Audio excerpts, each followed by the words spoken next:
میرے اس افسانے کا عنوان ہے شوریدہ بخت۔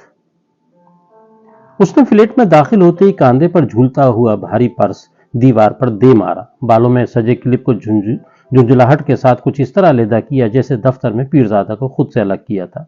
کلپ ایک لمحے میں ہاتھ سے نکل کر فرش پر جا گرا۔ مچھلی نما سیاہ کلپ کو ایسی نفرت بھری نظر سے دیکھا جیسے وہ کلپ نہ ہو پیرزادہ ہو۔ یکا یک پیر اٹھا اور پھر اونچی ہیل والے جوتے تلے اسے کچل دیا۔ پلاسٹک کا بنا ہوا کلپ کئی ٹکڑوں میں بٹ گیا۔ غصہ اب بھی سرد نہ ہوا۔ بھلا کیسے ہوتا؟ بات اتنی معمولی نہ تھی۔ دفتر میں پیرزادے کی قربت اچھی لگتی تھی، اس کا مذاق، بات بات پر لطیفے اور چٹکلے، اور سب سے بڑھ کر بہترین سینس آف ہیومر جس کی وہ قدردان تھی۔ مگر اس کا یہ مطلب کہاں کہ یہ حرکت؟ منظر اس کے خیال میں ایک بار پھر تیزی سے داخل ہوا اور اسے آگ بگولا کر گیا۔ وہ اچانک کیبن میں داخل ہوا تھا۔ یہ فوٹو اسٹیٹ کاپیئر پر رپورٹ کی مزید کاپیاں تیار کر رہی تھی۔ سوچا چٹکلا سنائے گا اور پھر تھوڑی دیر پہلے دیے گئے کارڈ کے بارے میں وضاحت کرے گا، مگر خیر متوقع طور پر اس کا بھاری ہاتھ کاندھے پر آ کر ٹک گیا۔ وہ اس دفتر میں برسوں سے کام کرنے کے باوجود تمام مردوں سے کسی حد تک فاصلہ رکھتی تھی۔ اسے حیرت ہوئی، وہ پلٹنا چاہتی تھی مگر اچانک پیرزادہ نے دوسرے ہاتھ سے اسے گھمایا اور وہ حرکت کر ڈالی جس کے بارے میں وہ سوچ بھی نہیں سکتی تھی۔ ایک بار پھر اس کے کان کی لو سرخ ہو گئی، جسم میں لرزہ طاری ہو گیا۔ غصے میں دانت بھینچتے ہوئے قریب پڑی کرسی پر ڈھیر ہو گئی۔ تیز تیز سانسوں اور سینے کے ابھار کا تناؤ آہستہ آہستہ کم ہوتے ہوئے نارمل سطح پر آنے لگا۔ وہ شاید کئی گھنٹے اسی حالت میں پڑی رہی تھی۔ اس نے آنکھیں کھول کر گھڑی کی سمت دیکھا۔ اماں اور زلفی کے آنے کا وقت ہو چلا تھا۔ اس نے ایک لمبی سانس لی، اپنی انگلیوں سے ہونٹوں کو چھو کر دیکھا۔ وہ پہلے کی طرح مگر آلودہ تھے۔ اس نے شیشے میں جائزہ لیا، کوئی ایسی چیز جو اس کی آلودگی کی چغلی کھائے، مگر وہ تو ویسی ہی تھی، مردم بیزار، جو اپنی ماں اور چھوٹے بھائی زلفی کے ساتھ اس 3 کمروں کے فلیٹ میں رہتی ہے، جسے باپ کے مرنے کے بعد ماں اور بہن بھائیوں کی خاطر ملٹی نیشنل کمپنی میں نوکری کرنا پڑی، جہاں بہت سارے مردوں کے بیچ اسے مردم بیزار سمجھا جاتا تھا۔ شروع ہی سے وہ لوگوں سے ہاتھ ملانے سے بھی گریز کیا کرتی، حالانکہ ساتھ کی دیگر لڑکیاں خاصی ایڈوانس تھیں۔ آہستہ آہستہ آصفہ نے خود کو اس خول میں محفوظ تصور کرتے ہوئے مقید کر لیا۔ جب کوئی ہاتھ ملانے کے لیے آگے بڑھتا تو اسے کرنٹ سا لگتا اور وہ پھر ہاتھ کھینچ کر دوپٹے میں چھپا لیا کرتی۔ غیر ملکی ادارے میں کام کرنے والی آصفہ قدامت پسند نہیں تھی، مگر خجالت سے بڑا ہوا ہاتھ اپنی جیب میں اڑس لیا کرتے، کاندھوں کو ڈھیلے ڈھالے انداز سے ہلاتے اور مسکراتے ہوئے ادھر ادھر ہو جاتے۔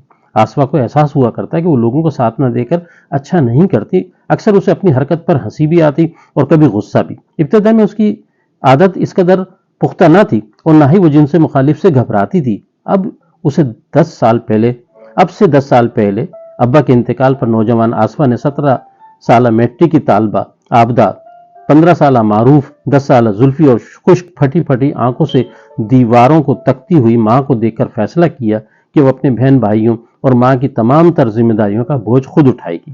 یہ فیصلہ کرتے ہوئے اس نے خاندان بھر کی ناراضگی بھی مول لی تھی کہ لڑکی نے یہ کیسی واہیات نوکری کی ہے، لڑکا بھی جوان ہے، کوئی کام دھندا کر سکتا ہے، باپ نے لڑکیوں کو 4 جماعت پڑھا کر بگاڑ دیا، اب خود تو دنیا میں رہا نہیں جو دیکھ بھال کر سکے، ابھی لڑکیاں کہاں جائیں، کس سے ملیں، خدا معلوم۔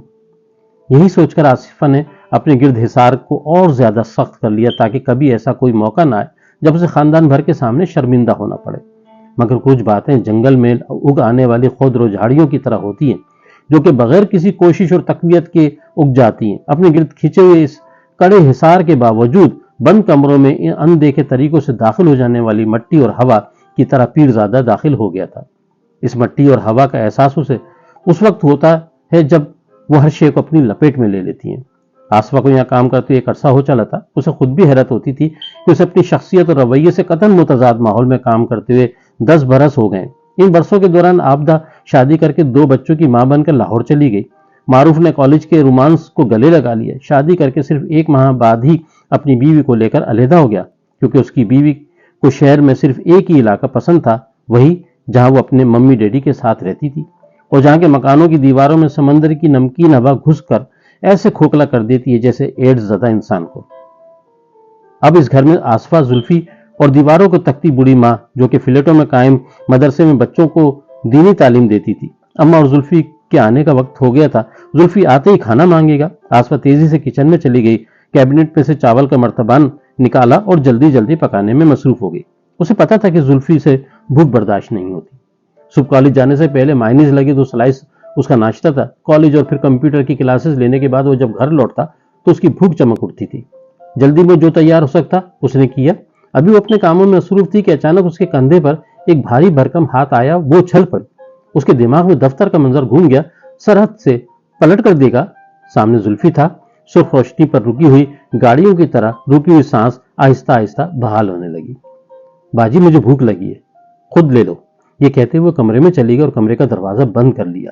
اس نے دروازے کی نوک کو دیکھا جسے وہ دبا چکی تھی، مگر اس کے چہرے کی وحشت بتا رہی تھی کہ وہ خوف زدہ ہے، کہیں وہ بھاری ہاتھ یہاں بھی نہ آ جائے۔ اسے خیال آیا کہ زلفی کا ہاتھ بھی بھاری ہے، بالکل دوسرے مردوں کی طرح، بلکہ شاید پیرزادہ کی طرح۔ یہ خیال آتے ہی وہ لرز گئی۔ بستر پر تو وہ پہلے ہی ڈھیر ہو چکی تھی، دیر تک گمسم بدھ بنی ایک ہی سمت میں خالی دیواروں کو دیکھ تک گھرتی رہی۔ دیوار میں نہ کھڑکی تھی اور نہ ہی کوئی دروازہ، بس ایک سپاٹ دیوار تھی جس پر چند سرکش کیلیں سر اٹھائے دیوار میں پیوست کسی تصویر، لباس، تغرے، کیلنڈر، گھڑی یا پرس کے لٹکائے جانے کی منتظر تھیں۔ ان کیلوں کو یہ نہیں معلوم تھا کہ ان کی تمام تر سرکشی کے باوجود ان کا کام صرف کسی کو سہارا دینا ہے۔ اکثر وہ دیر تک یوں ہی بیٹھی رہتی، بیٹھے بیٹھے متحرک تصویریں بنانا اسے خوب آتا تھا، اور ایسی تصویریں جن میں کردار اپنی مکمل ساخت کے ساتھ موجود ہوتے۔ دروازے پر دستک نے اسے پھر کمرے میں لا کھڑا کیا۔ اس نے دروازہ کھولتی زلفی سے پوچھا، کہو کیا بات ہے؟ کیا آپ مجھ سے ناراض ہیں؟ نہیں تو، مجھے کچھ ایسا لگا۔ زلفی کے چہرے پر پھیلی ہوئی معصومیت نے آسفا کو مجبور کر دیا۔ اس نے زلفی کے ہاتھ کی طرف اپنا ہاتھ بڑھایا، مگر اچانک کھینچ لیا۔ اسے کہیں دور سے آواز سنائی دی، یہ تو تمہارا بھائی ہے۔ اسی وقت متحرک تصویریں گڑمڑ ہو کر بکھر گئیں۔ زلفی سمجھ گیا کہ باجی ناراض نہیں، کچھ پریشان ہے۔ وہ ان سے چھوٹا بھی ہے اور لڑکا بھی، لہذا تمام تر اپنائیت اور محبت کے باوجود گریز بہتر ہے، اور ویسے بھی باجی کی سنجیدگی اور بردباری کی وجہ سے وہ ہمیشہ غیر ارادی طور پر ایک مقرر کردہ فاصلے پر رہتا۔ یہ سوچتے ہوئے زلفی اپنے کمرے میں چلا گیا۔ آسفا نے دروازہ دوبارہ بھیڑ دیا۔ شوریدہ سر خیالات سے نبرد آزما رہنے کے کچھ دیر بعد اس نے گنتی شروع کر دی۔ 1 2 3 4 5 6۔ وہ گنتی چلی گئی۔ بے آواز سماعتوں سے شروع ہونے والی گنتی اب کمرے میں گونج رہی تھی۔ 117 118 119۔ اب وہ بلند آواز سے گن رہی تھی۔ کمرے کی فضا میں تیرتے ہوئے ہندسوں کا ڈھیر لگتا جا رہا تھا۔ البتہ ایک تبدیلی آئی کہ وہ نارمل ہوتی چلی گئی۔ اس نے لمبی لمبی سانسوں میں 250 کہا اور اپنے سر کا بھاری بوجھ نرم تکیے پر ڈال دیا۔ ایسا وہ اکثر کرتی۔ ڈاکٹر کلثوم نے یہی کہا تھا، جب تمہارے اندر کوئی طوفان اٹھے یا تمہیں غصہ آئے تو تم گنتی شروع کر دو، نارمل ہوتی چلی جاؤ گی۔ وہ نارمل ہو گئی تھی۔ اس نے گردن کو موڑا، سامنے پرس پڑا ہوا تھا جس کی زپ میں سے سنہری بارڈر اور سنہری حرفوں والا کارڈ جھلک رہا تھا۔ کارڈ پر لکھے حرفوں کو پڑھنے کی ضرورت نہیں تھی۔ اس پر لکھے الفاظ دوسرے کارڈوں پر لکھے لفظوں سے مختلف بھی نہیں تھے، بس نام ہی تو تبدیل کرنا ہوتے ہیں۔ جہاں پیرزادہ لکھا ہے وہاں کچھ اور جہاں کچھ اور لکھا ہے وہاں آسفا۔ اچانک موبائل بجنے لگا۔ اس نے اسکرین پر دیکھا، جانا پہچانا نمبر تھا، مگر وہ بات نہیں کرنا چاہتی تھی۔ اس نے آف کر کے ایک طرف رکھ دیا۔ تھوڑی دیر بعد گھر میں رکھے دوسرے فون کی گھنٹی بج اٹھی اور پھر مسلسل بجتی ہی رہی۔ اسے معلوم تھا کہ فون کرنے والا کون ہوگا۔ تھوڑی دیر بعد درد میں مبتلا مریض کی طرف فون دوبارہ چیخنے لگا۔ آسفا نے بادل نخواستہ ریسیور اٹھایا اور دوسری طرف پیرزادہ ہی تھا جو کہ بے تکان بولتا جا رہا تھا، کچھ غصہ، کچھ وضاحتوں کے درمیان۔ کان پیرزادہ سے ہاتھ دوپٹے کے کنارے پر کریشیا سے اور آنکھیں سامنے والی خالی دیوار پر خود ساختہ متحرک تصویروں سے کھیل رہی تھی۔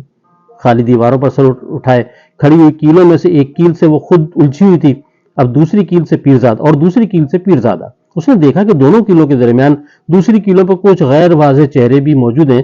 آسفا کی سماعتوں سے جملے ٹکرا رہے تھے، میں نے امی ابو کو راضی کر لیا تھا، ویسے بھی 1-2 سال میں زلفی کو ملازمت مل جاتی، وہ اور تمہاری امی رہ سکتے تھے، مگر تمہاری وجہ سے مجھ کو امی ابو کے سامنے شرمندہ ہونا پڑا۔ مجھے معلوم ہے کہ بظاہر مردم بیزار لڑکی کے اندر کہیں ایک اور لڑکی چھپی ہوئی ہے، مگر نہیں معلوم کہ اس لڑکی کو باہر آنے میں کتنا وقت لگے گا۔ شاید میں انتظار کر لیتا، مگر امی ابو کی اپنی کچھ مجبوریاں ہیں۔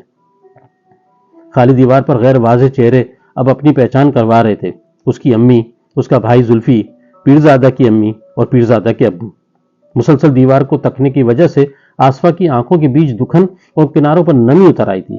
پیرزادے کی آواز اب بھی آ رہی تھی، میں نے سوچا کہ تمہیں کارڈ نہ دوں، مگر یہ کیسے ہو سکتا ہے کہ میں اپنی سب سے اچھی دوست کو اوائڈ کروں؟ زندگی سے بھرپور باتیں کرنے والا پیرزادے کی آواز میں کہیں کہیں پشیمانی بھی جھلک رہی تھی۔ اس نے کہا، میں مسلسل بول رہا ہوں، تم بھی کچھ کہو، کچھ نہ صحیح غصے کا اظہار ہی کرو۔ میں اپنی بہترین دوست کو کھونا نہیں چاہتا۔ دفتر میں جو حرکت کی تھی اس کے لیے میں شرمندہ ہوں، مگر کیا کروں؟ کارڈ دینے کے بعد مجھے لگا کہ میں تمہیں کھو دوں گا۔ دیکھو، کچھ بول کر مجھے یقین دلاؤ کہ میں اب بھی تمہارا دوست ہوں، وہی جس کا سینس آف ہیومر کمال کا ہے اور جو مسخرہ بھی ہے۔ سماعت سے ٹکرانے والی آواز کی بازگشت میں آصفہ نے دیکھا کہ خالی دیوار پر شوریدہ سر اٹھائے کیلوں نے تمام تصویروں کو نہ صرف گرا دیا ہے بلکہ آہستہ آہستہ خود بھی گم ہو گئی ہیں۔ اب خالی دیوار پہلے سے زیادہ واضح اور اچھی لگ رہی تھی۔ متحرک چلتی پھرتی تصویروں کی وجہ سے اس کا ذہن الجھنوں کا شکار ہو گیا تھا، مگر اب نہیں تھا۔ مسخرے تو تم ہو، بے ساختہ اس کے منہ سے نکلا۔ جب وہ دوبارہ گویا ہوئی تو اپنی سانسوں، دھڑکنوں اور بے ترتیب بنتی بگڑتی تصویروں پر قابو پا چکی تھی۔ اس نے سوچا کہ زندگی کے جنگل میں بے ترتیب اگ جانے والی خودرو جھاڑیوں کو کاٹ دینا ہی اچھا ہے۔ وہ بولی، تم نے مجھ سے وعدہ کیا تھا کہ اگلی پریزنٹیشن میں میری ہیلپ کرو گے، سلائیڈز اور میٹر کی سلیکشن میں میرا ہاتھ بٹاؤ گے، مگر تمہیں فضولیات سے فرصت ملے تب نا۔ میری پچھلی اسائنمنٹ میں لوگوں کا اینگل غلط تھا، وہ تمہاری وجہ سے، کیونکہ تم کرسی پر ٹیڑھے ہو کر بیٹھتے ہو، اس لیے مانیٹر پر تمہیں ٹیڑھی چیز سیدھی اور سیدھی چیز ٹیڑھی دکھائی دیتی ہے۔ مگر مجھے حیرت ہے کہ کمپنی کے ڈائریکٹر کو اس کا ٹیڑھا پن کیوں اتنا پسند آ گیا؟ وہ بے وقوف اسے 3 ڈائمینشن کا کمال سمجھ رہا تھا۔ اب اگر تم نے ایسی حرکت دوبارہ کی تو میں تمہیں چھوڑوں گی نہیں۔ کون سی حرکت؟